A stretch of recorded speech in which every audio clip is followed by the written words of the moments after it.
नमस्कार, बहुत स्वागत आपका। मैं हूं आपके साथ मनु सक्सेना और आपने देखना शुरू कर दिया है मनु की मास्टर क्लास।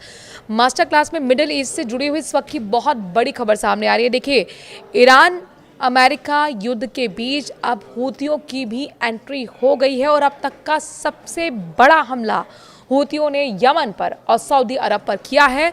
तो हूती विद्रोहियों का यमन और सऊदी अरब पर हमला हुआ है। यमन के 58 सैनिकों की मौत हो गई है। सऊदी में भी 11 लोग घायल हुए हैं। कई जगह आग लगी हुई है। तो ईरान समर्थित हूती विद्रोहियों ने कैसे हाहाकार मचा हुआ है, इसका असर अमेरिका पर, इजराइल पर क्या हो रहा है, किस तरीके के हालात मिडिल ईस्ट में बने हुए हैं, इस वीडियो में विस्तार से आपको हम बताने वाले हैं। तो देखिए, यहाँ हूती विद्रोहियों ने यमन और सऊदी अरब में एक साथ बड़े हमले कर दिए। यमन में सैन्य ठिकानों पर बैलिस्टिक मिसाइल और ड्रोन से हमला हुआ है। इसमें 58 सैनिकों की मौत हुई है और दर्जनों अन्य घायल भी हुए हैं। यमन के रक्षा मंत्रालय ने कहा कि इस हमले का जवाब सही समय और सही जगह पर दिया जाएगा।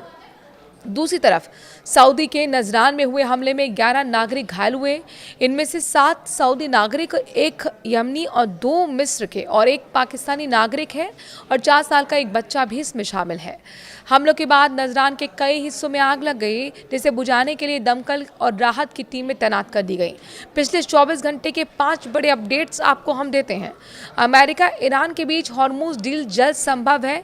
एपी की रिपोर्ट के मुताबिक हॉर्मुज स्ट्रेट को लेकर अमेरिका ईरान के बीच समझौता जल्द हो सकता है।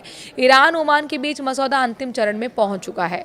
ट्रंप बोले कि ईरान खुद बातचीत चाहता है। ट्रंप ने दावा किया है कि ईरान ने खुद बातचीत की पहल की है और दोनों देशों के बीच वार्ता में अच्छी प्रगति हुई है।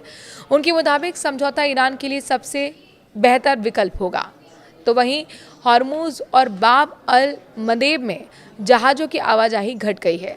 समुद्री ट्रैकिंग डेटा के मुताबिक हॉर्मुज स्ट्रेट से बुधवार को सिर्फ 2 जहाज गुजरे, जबकि तनाव से पहले यहां पर हर रोज़ 140 जहाज के लगभग गुजरते थे।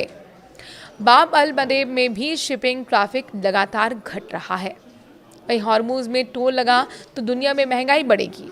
दुनिया के 8 बड़े शिपिंग संगठनों ने यूएन और आईएमओ से अपील की है ये हॉर्मुज स्ट्रेट से गुजरने वाले जहाज़ों पर किसी तरह का टोल या सर्विस शुल्क ना वसूला जाए। उनका कहना है कि इसमें शिपिंग महंगी होगी और वैश्विक महंगाई बढ़ेगी। लेबनान में 2 इजरायली सैनिकों की भी मौत हो गई है। दक्षिणी लेबनान में एक इमारत में धमाके में 2 इजरायली सैनिक मार गिराए गए हैं और 4 घायल हुए हैं। इसके बाद इजरायल ने कई इलाकों में हवाई हमले कर दिए। ईरान की जंग में हूती क्यों कूदे? यमन के हूती विद्रोहियों का ताज़ा हमला सिर्फ वहाँ के गृह युद्ध तक सीमित नहीं है। ईरान और अमेरिका इजरायल के बीच बढ़ते तनाव के साथ ही हूती भी हमले तेज कर रहे हैं। इसकी वजह ईरान और हूतियों के बीच लंबे समय से बने रिश्ते हैं। हूती यमन का शिया विद्रोही संगठन है। 2014 में उसने राजधानी सना पर कब्जा कर लिया था। तब से वो यमन की सरकार और सऊदी नेतृत्व वाले गठबंधन के खिलाफ लड़ रहा है। अमेरिका और उसके सहयोगी देशों का आरोप है कि ईरान हूतियों को हथियार और ड्रोन और मिसाइल तकनीक मुहैया कराता है, जबकि अमेरिका या इजरायल ईरान पर सैन्य दबाव बढ़ाते हैं। हूती अपने हमले तेज कर देते हैं।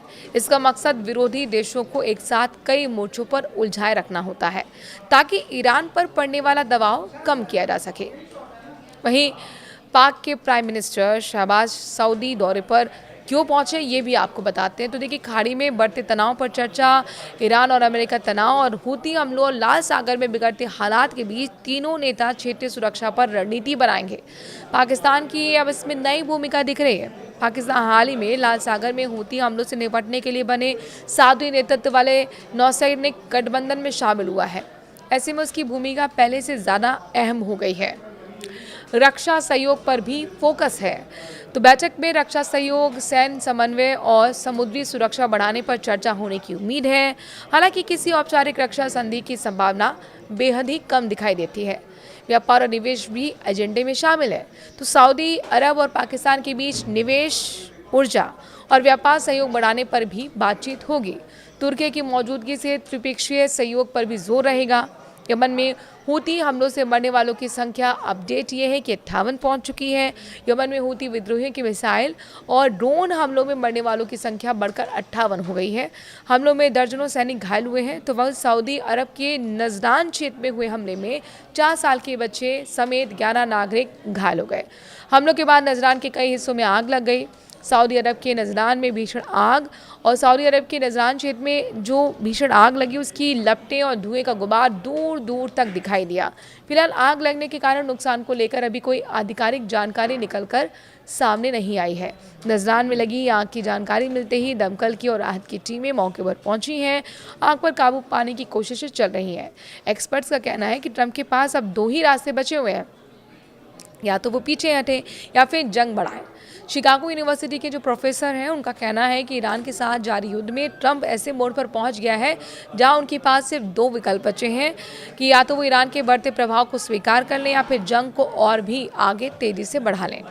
वहीं अल जजीरा को दिए गए इंटरव्यू में पेप ने कहा कि अमेरिका ने हवाई और नौसैनिक हमलों से कुछ सैन्य सफलता जरूर हासिल की है, लेकिन वो अपने बड़े मकसद पूरे नहीं कर पाया।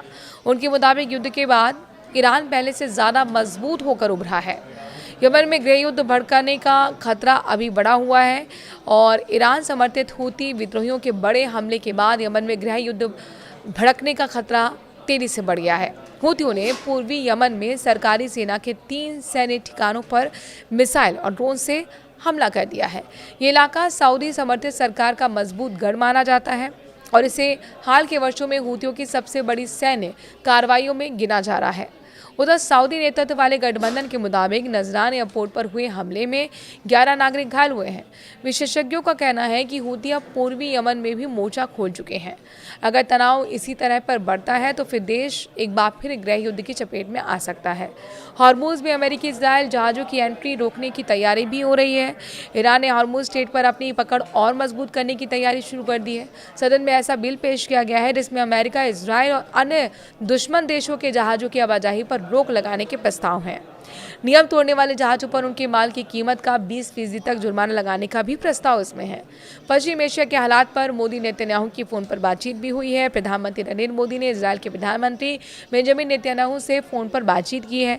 दोनों नेताओं ने पश्चिम एशिया के मौजूदा हालात पर चर्चा की है और भारत इजराइल रणनीतिक साझेदारी की प्रगति की समीक्षा भी की गई है।